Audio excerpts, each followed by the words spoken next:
আমরা ভোজ্য তেলের দাম আজকে আলোচনার পরিপ্রেক্ষিতে পুনর্নির্ধারণ করা হয়েছে। সরকার মাসে প্রায় 550 কোটি টাকা রাজস্ব অব্যাহতি দিয়েছিল এই ক্ষেত্রে, এবং আপনারা জানেন যে সরকার পরিচালনা ব্যয়ের উদ্দেশ্যে রাজস্ব অব্যাহতির ক্ষেত্রে আমাদের সীমাবদ্ধতা রয়েছে। সো এই সীমাবদ্ধতাতে উত্তরণের ক্ষেত্রে আমরা রমজান কেন্দ্রিক একটা চিন্তা করে প্রায় 2000 কোটি টাকার রাজস্ব অব্যাহতি দেওয়া হয়েছিল।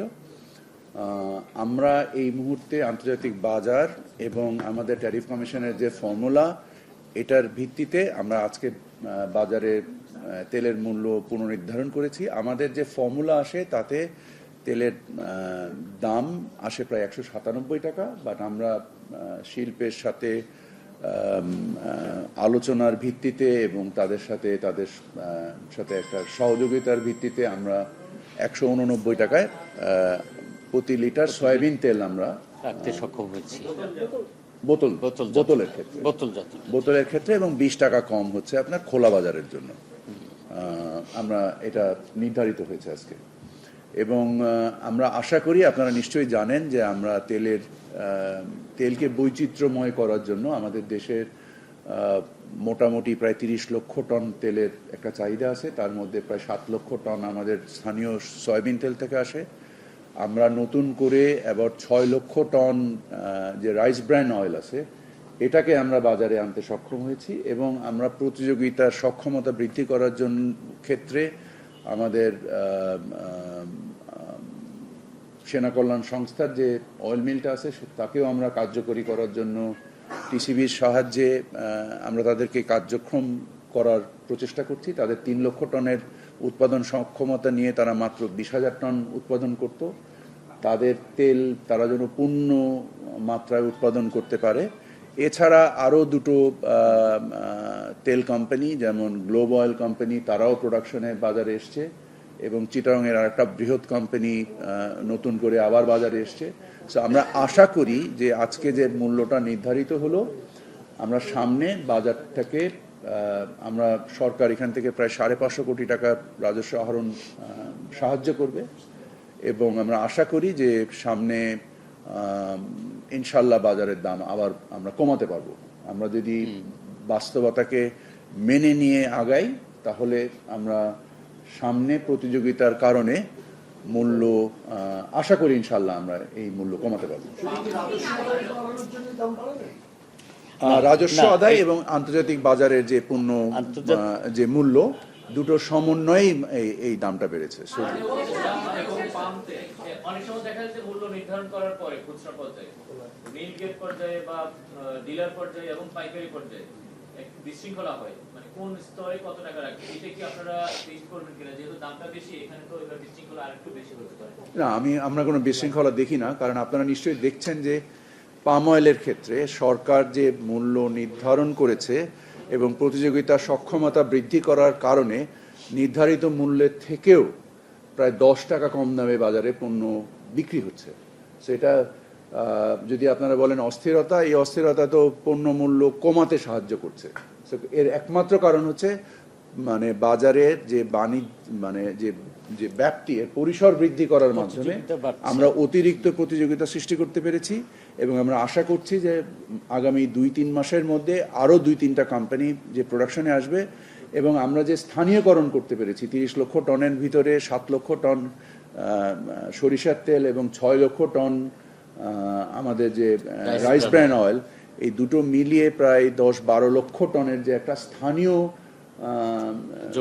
যোগান আমরা সৃষ্টি করতে পেরেছি, এবং তার ফলে আমাদের ব্যাপক বৈদেশিক মুদ্রায় সাশ্রয় হবে, এবং অ্যাট দ্য সেম টাইম আমাদের আভ্যন্তরীণ রাজস্ব বৃদ্ধি পাবে, এবং আমাদের বাজারে প্রতিযোগিতার সৃষ্টি হবে। সামগ্রিকভাবে এটা সকলের জন্য, দেশের জন্য সামগ্রিকভাবে ভালো হবে। বাট অফকোর্স ভোক্তা পর্যায়ে যে আজকে যে দামটা, মূল্যটা বৃদ্ধি করতে আমরা বাধ্য হলাম, এই বাধ্যকতাটা আমি মনে করছি সাময়িক, এবং ইনশাল্লাহ আমরা অদূর ভবিষ্যতে এই মূল্যটাকেও নামায় আনতে সক্ষম হব।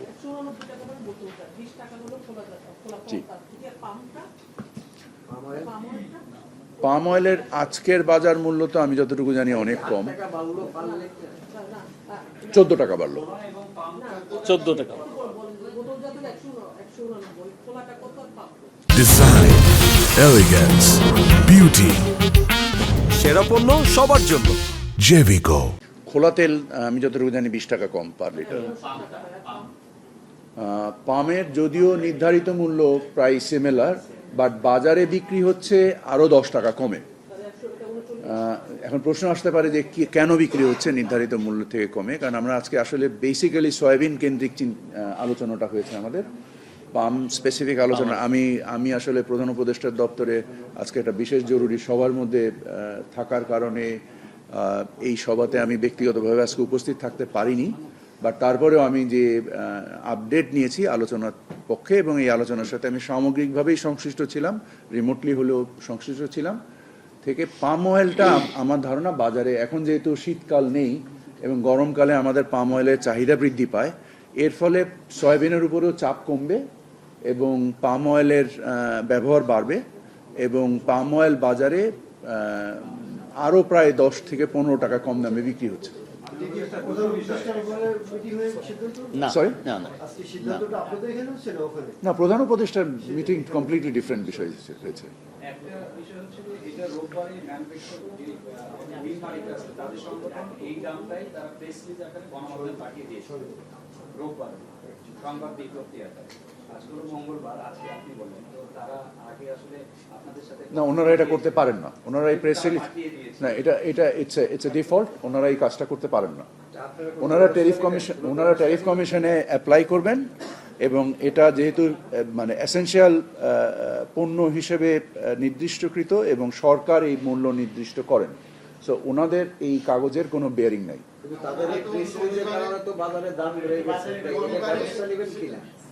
আমাদের ভোক্তা অধিকার নিশ্চয়ই এটার ব্যাপারে ব্যবস্থা নেবে।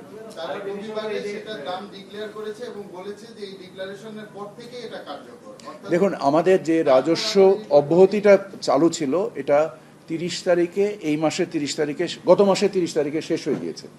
সো আমরা বিভিন্ন বিশ্লেষণ করতে আমরা নিজেরাও একটু সময় নিয়ে ফেলেছি, এটাতে অস্বীকার করার কিছু নেই, কারণ আমরা আন্তর্জাতিক মূল্য, আমাদের প্রতিযোগী অবস্থান এবং আমরা এই রাজস্ব অব্যাহতিটাকে কোনো রকমে মানে আর একটু প্রলং করতে পারি কিনা সেই প্রচেষ্টা আমরা মানে খুবই নিয়োজিতভাবে কাজটা করেছি।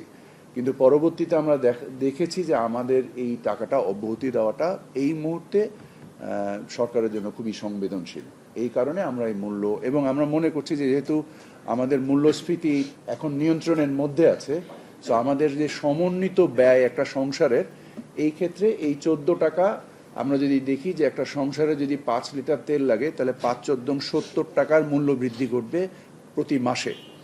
সো মাসে 70 টাকার মূল্য বৃদ্ধি এবং সামগ্রিক পণ্যের যে মূল্য, এতে কিছুটা হয়তোবা সহনীয় হবে। অবশ্যই এটা মানে একটা ভার বহন করতে হবে ভোক্তাকে, বাট এটা আমরা শুধু একটা পণ্যের মাসিক 70 টাকা খরচ বৃদ্ধি পাবে বলে আমার ধারণা। যদি আমরা একটা সংসারের 5 লিটার বা মানে যদি জনপ্রতি 1 লিটার ধরে 5 জনের একটা সংসারে যদি আমরা 5 লিটার তেলের কনজাম্পশন চিন্তা করি,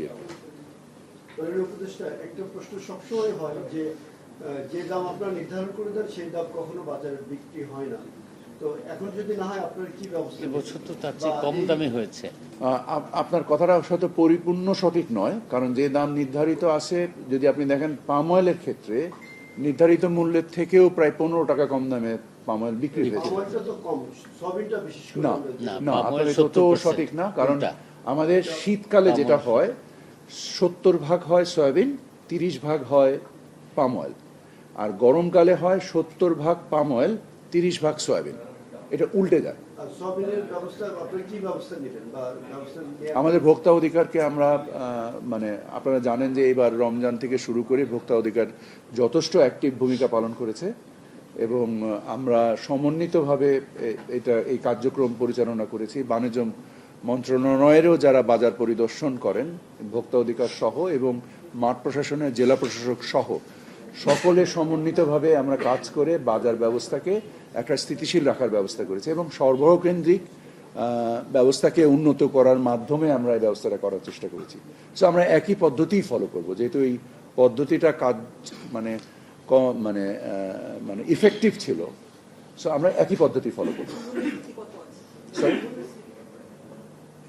এই মুহূর্তে একদম প্রিসাইজ নাম্বারটা আমার খেয়াল নেই, বাট এটা সিঙ্গেল ডিজিটে নেমে এসছে। মূল্যস্ফীতি নিয়ন্ত্রণে আছে বলছেন, কিন্তু চালের দাম অনেক বেড়ে গেছে। আমরা জানি যে গত কয়েক দিন ধরে প্রতিদিনই চালের দাম বাড়ছে। চালের দামটা দুঃখজনকভাবে বেশ কিছু দিন ধরেই বেড়ে আছে।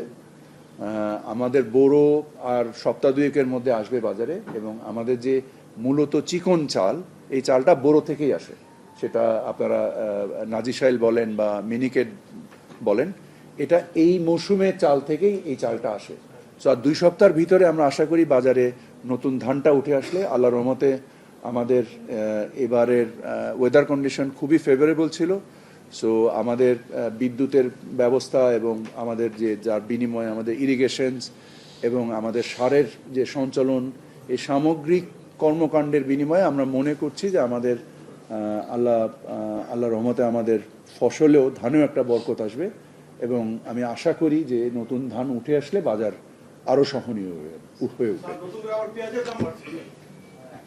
দেখেন, কৃষি পণ্য তো একটা একটা গতিশীল জিনিস, এটা সরবরাহ এবং ইয়ের ভিতরে, বাট অবশ্যই আমরা সমস্ত পণ্যের ক্ষেত্রেই তীক্ষ্ণ দৃষ্টি রাখি, এবং এই দৃষ্টি রেখে যে ব্যবস্থাপনা করা যেতে পারে, সর্বব্যবস্থা বাড়ানোর জন্য আপনারা জানেন কখনো কখনো আমরা শুল্ক অব্যাহতি দান করি, আমরা আমদানিকে সহায়ক করি, সো তার জন্য ভোক্তা পর্যায়ে মূল্য সহনীয় পর্যায়ে থাকে। সো যেসব পণ্যর ক্ষেত্রে আমরা মনে করি যে এই ধরনের সর্বব্যবস্থা উন্নতি করা দরকার, সেটা রাজস্ব ব্যবস্থা নিয়ে হোক বা অন্য কোনো ব্যবস্থা নিয়ে হোক, আমরা সকল ব্যবস্থা একসাথে একত্রিত কাজ করি। সয়াবিন তেলের শুল্ক অব্যাহতি দেওয়া ছিল 30 মার্চ পর্যন্ত, সেটা আবার 30 জুন পর্যন্ত করার জন্য টেরিফ কমিশন থেকে ইন্ডিয়াকে চিঠি দেওয়া হয়েছে।